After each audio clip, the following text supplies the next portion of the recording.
Welcome back once again.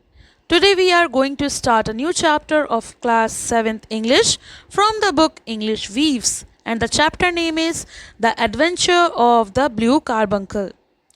तो ये जाने माने फेमस डिटेक्टिव शर्लॉक होम्स की मिस्ट्रीज में से एक है. तो चलिए स्टार्ट करते हैं. इट इज़ क्रिसमस का मौसम है. Doctor Watson, the physician friend of the famous detective, is at Holmes place to wish him. तो डिटेक्टिव यानी शर्लॉक होम्स के दोस्त जो हैं, फिजिशियन फ्रेंड जिनका नाम है डॉक्टर वॉटसन, वो उनके घर पर आए हैं क्रिसमस पर उनको शुभकामनाएं देने के लिए. He find Sherlock Holmes engaged in deep thought and an unknown hat on the back of the chair next to where Holmes was. वो जब उनके घर आते हैं तो पाते हैं कि शर्लॉक होम्स काफ़ी गहरी सोच में डूबे हुए हैं और उनके बगल वाली कुर्सी पर एक पीछे की तरफ अनजानी टोपी रखी हुई है. वो शर्लॉक होम्स से कहते हैं, you are engaged, perhaps I am disturbing you. शायद तुम काफ़ी व्यस्त हो, शायद मैं तुम्हें परेशान कर रहा हूँ. शर्लॉक होम्स कहते हैं, ओह नॉट एट ऑल, नहीं नहीं बिल्कुल नहीं. I am glad to have a friend with whom I can discuss my results. मुझे तो खुशी है कि मेरे पास एक दोस्त है जिसके साथ मैं अपने बाकी चीज़ों पर जो मैं सोच रहा हूँ उन पर डिस्कस कर सकता हूँ, उन पर चर्चा कर सकता हूँ. The matter is a perfectly trivial one, but there are certain things which are of great interest and from which we have something to learn. बात तो काफ़ी मामूली सी है, लेकिन कुछ बातें ऐसी हैं जो बहुत ही ज़्यादा इंटरेस्टिंग हैं, दिलचस्प हैं, जिनमें मुझे कुछ सीखने को मिलता है. इस पर डॉक्टर वॉटसन कहते हैं, I suppose this innocent looking hat hides a deadly story underneath itself. वो कहते हैं, मुझे लगता है कि ये मासूम से दिखने वाली टोपी, इसके अंदर एक खतरनाक कहानी छुपी हुई है. It is the clue which will guide you to the solution of some mystery and the punishment of some crime. इतना ही नहीं, यही वो सुराग है जो आपको किसी रहस्य को सुलझाने और किसी अपराध की सज़ा तक ले जाएगा. यानी वो हैट जो है वो ऑर्डिनरी हैट नहीं है, कोई क्लू है. Well, many a little problem will be presented which may be striking and बिजारे without being criminal. खैर, कई छोटी मोटी समस्याएं सामने आएंगी जो आपराधिक न होते हुए भी चौंकाने वाली और विचित्र लग सकती हैं. This hat is the trophy of Peterson the commissioner. तो वो बताते हैं कि ये जो टोपी है वो कमिश्नर पीटरसन की ट्रॉफ़ी है. ट्रॉफ़ी क्यों? ही फाउंड इट, क्योंकि उनको ही ये मिली है. About 4 o'clock on Christmas morning, उनको ये सुबह के 4 बजे क्रिसमस मॉर्निंग में मिली है. Peterson was on his way homeward down Tottenham Court Road. तो बताते हैं कि जो पीटरसन थे वो टोटनहैम कोर्ट रोड से घर की ओर जा रहे थे, तभी उनको ये टोपी मिली सुबह 4 बजे. In front of him he saw in the gaslight a tallish man walking with a stick and carrying a white goose slung over his shoulder. तो वो बताते हैं कि उन्होंने गैस की रोशनी में, यानी काफ़ी हल्की रोशनी में, सामने एक लंबा चौड़ा आदमी एक छड़ी लिए हुए कंधे पर एक सफ़ेद हंस को लटकाए चलते हुए देखा. As he reached the corner of Goodgate Street, a row broke out between this stranger and a little knot of rocks. Knot of rocks यहाँ पर यूज़ किया गया है बदमाशों के एक छोटे समूह से, जिसमें कुछ ही बदमाश थे. तो वो आगे बताते हैं कि जब ये गुडगे स्ट्रीट के एक मोड़ पर पहुँचे तो अजनबी और बदमाशों के एक छोटे समूह के बीच झगड़ा शुरू हो गया. One of the rocks knocked off the man's hat, on which he raised his stick to defend himself, and swinging it over his head smashed the shop window behind him. तो उनमें से जो बदमाश थे, उनमें से एक बदमाश ने उस आदमी की टोपी को गिरा दिया. जिस पर उस स्ट्रेंजर आदमी ने खुद को बचाने के लिए अपनी छड़ी उठाई और अपने सर के ऊपर घुमाते हुए जैसे ही उन पर वार करने की कोशिश करी तो उनके पीछे जो दुकान की खिड़की थी वो टूट गई। Peterson had rushed forward to protect the stranger from his assailants, but the man, shocked at having broken the window and seeing a man in uniform rushing towards him, dropped his goose, took to his heels, and vanished amid the labyrinth of the small street which lay at the back of Tottenham Court Road.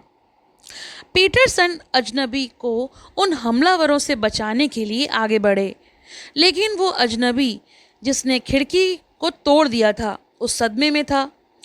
तभी उसने देखा कि एक uniform में यानी एक वर्दी में आदमी जो है उसकी तरफ दौड़ता हुआ आ रहा है।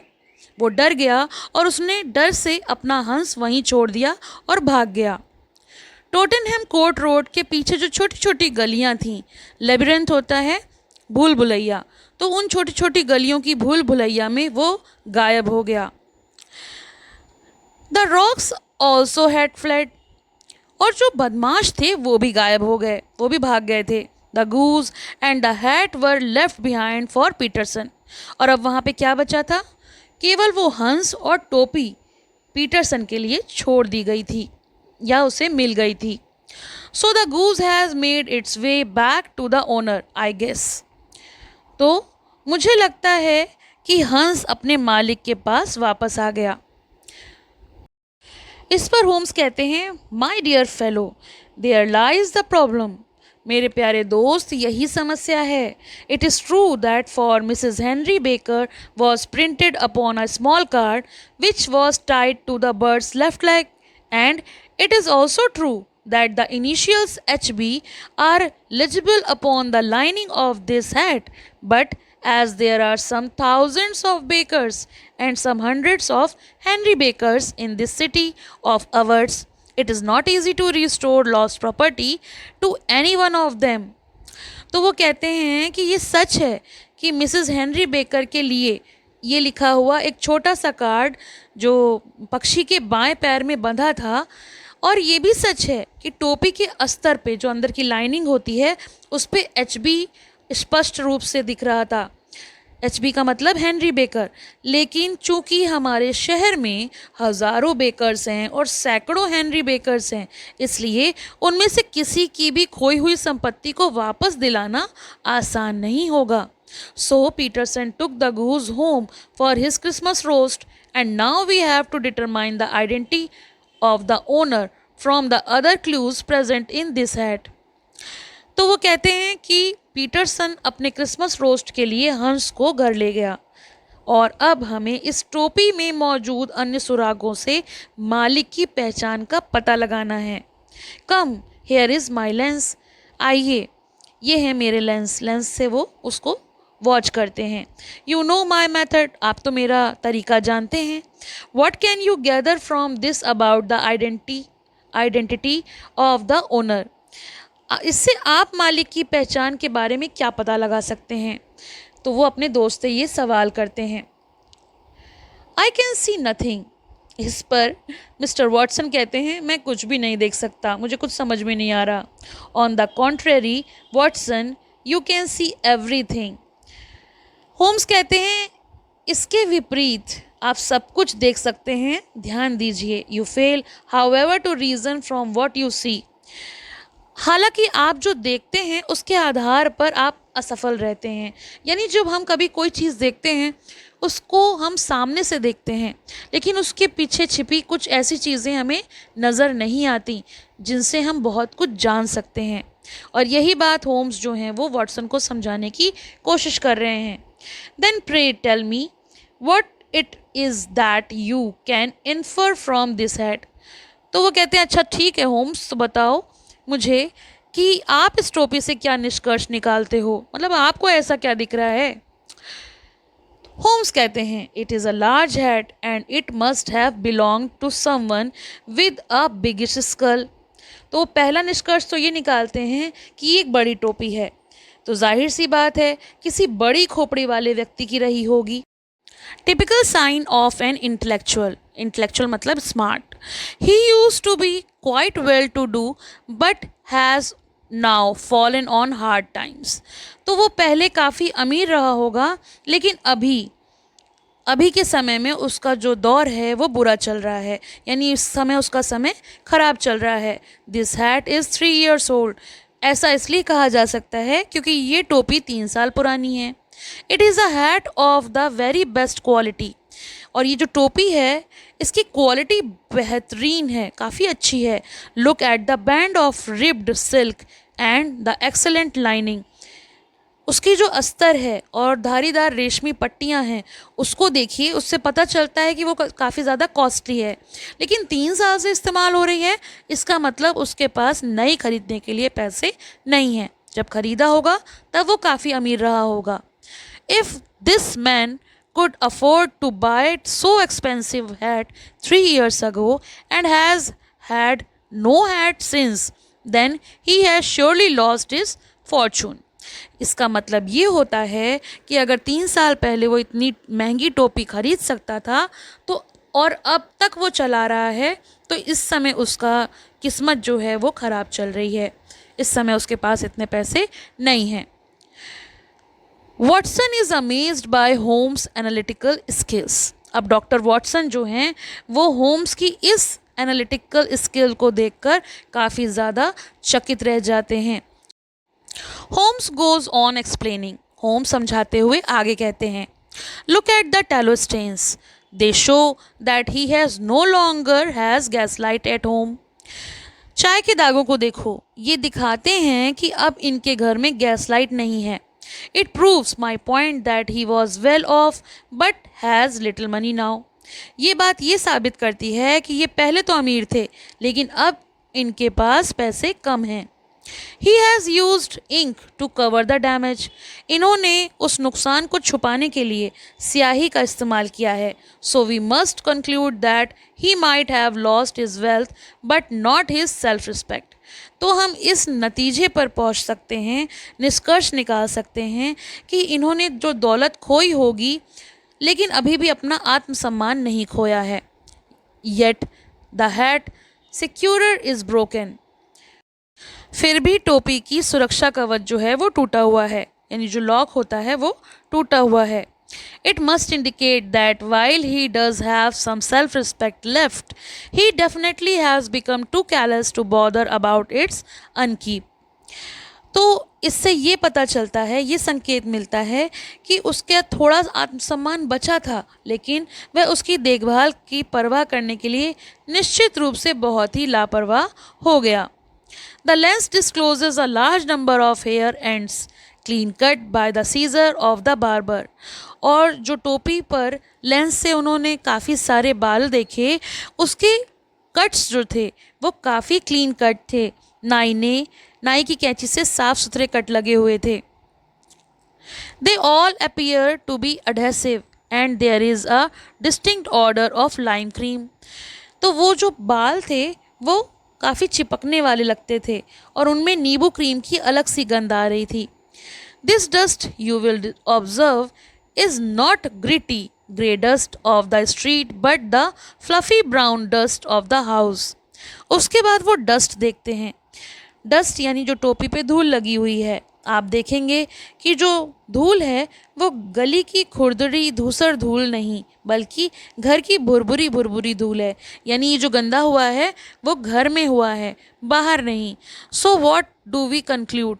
तो इससे क्या निष्कर्ष निकलता है. Well, he must be a middle aged man whose wife doesn't care much about his goings and Cummings.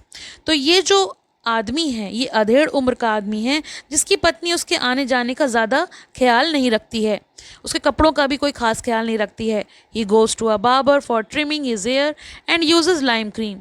वो अपने बाल कटवाने नाई के पास जाता है ट्रिम करवाने और उसमें वो लाइम क्रीम लगाता है, तो इस वजह से इसमें लाइम क्रीम की महक आ रही है. Look at the marks of moisturiser inside. और वो कहते हैं कि देखिए अंदर की तरफ मॉइस्चराइज़र नमी के भी निशान दिखाई देते हैं. ही surely was not use too much walking. जिससे ये पता चलता है कि ये निश्चित रूप से ज़्यादा पैदल चलने वाला आदमी नहीं था। But how do we know that the man isn't a bachelor? लेकिन हम ये कैसे जानें कि वो आदमी कुंवारा नहीं है? मतलब जैसे तुमने कहा कि उसकी पत्नी है, ये तुम कैसे कह सकते हो? The goose, no bachelor brings home a goose for a Christmas dinner. Goose यानी हंस, कोई भी कंवारा लड़का क्रिसमस के खाने के लिए घर में हंस नहीं लाता, उसकी वाइफ ने ही मंगवाया होगा। Watson acknowledges that Holmes is infallible. Watson मानते हैं कि होम्स जो हैं वो अचूक हैं, वो किसी ना किसी तरह हर चीज़ में कोई ना कोई सुराग ढूंढ ही लेते हैं। ये सारी बातें हो ही रही होती हैं, तभी पीटरसन द कमिश्नर वहाँ एंटर करते हैं। Peterson the commissioner rushes into the apartment with flushed cheeks and the face of a man who is dazed with astonishment. Peterson commissioner जो वहाँ पर आते हैं, उनके गाल लाल हैं, वो आश्चर्य से स्तब्ध चेहरे के साथ अपार्टमेंट में आते हैं और कहते हैं, the goose Mr Holmes, the goose sir. और वो कहते हैं मिस्टर ओम्स, मिस्टर ओम्स, वो हंस। वो काफ़ी आश्चर्यचकित होते हैं, काफ़ी ज़्यादा हैरान। होम्स कहते हैं, what of it then? Has it return to life and flapped off through the kitchen window? तो वो कहते हैं, अरे क्या हुआ? क्या वो ज़िंदा हो गया और रसोई की खिड़की से उड़ गया? क्योंकि वो हंस को ले गए थे क्रिसमस इवनिंग पर पकाकर डिनर के लिए, खाने के लिए। लेकिन जिस तरह से वो भागते हुए आए, तो होम्स ने कहा, क्या हो गया? वो हंस जिंदा हो गया क्या? Peterson holds out his hand and display upon the center of the palm a scintillating blue stone, rather smaller than a bean in size, but of such purity and radiance that it twinkled like an electric point in the dark hollow of his hand. Peterson अपना हाथ आगे बढ़ाते हैं। हथेलियों के बीचों बीच एक चमकता नीला पत्थर होता है जो आकार में लगभग सेम के दाने जितना छोटा होता है, बीन के शेप का, लेकिन इतना शुद्धता और चमक वाला होता है कि उनके हाथ के अंधेरे में खोलते ही बिजली की बिंदु की तरह चमक उठता है, यानी उसमें इतनी शाइनिंग होती है। See sir, see what my wife found in the goose crop. वो कहते हैं, देखिए साहब, मेरी पत्नी को हंस के पेट में क्या मिला। By Jove Peterson, this is the Countess of Morcar's blue carbuncle. और फिर उसे आइडेंटिफाई कर लिया जाता है। पीटरसन, हे भगवान, ये काउंटेस ऑफ मॉर्कर का नीला कार्बंकल है, यानी ये कोई चोरी हुआ रत्न है। Sherlock Holmes and doctor Watson recount the famous burglary. Sherlock Holmes और डॉक्टर वॉटसन प्रसिद्ध चोरी का वर्णन करते हैं। बर्गलरी मतलब चोरी।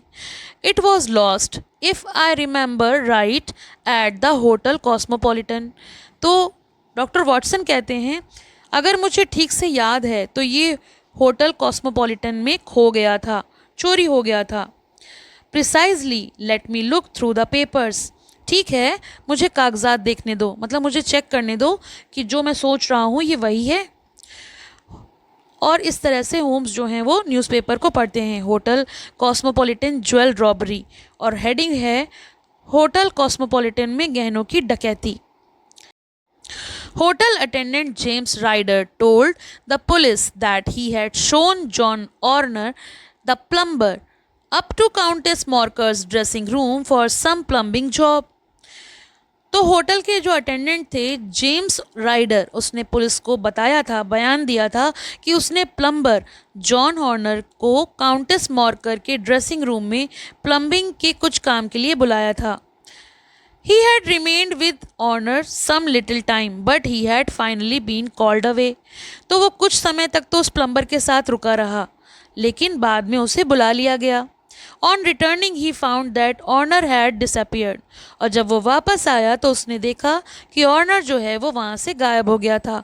That the bureau had been forced upon, and that the small morocco casket in which, as it afterwards transpired, the countess was accustomed to keep her jewel, was lying empty upon the dressing table. और जब वो वापस आया तो उसने देखा कि honour गायब हो गया था।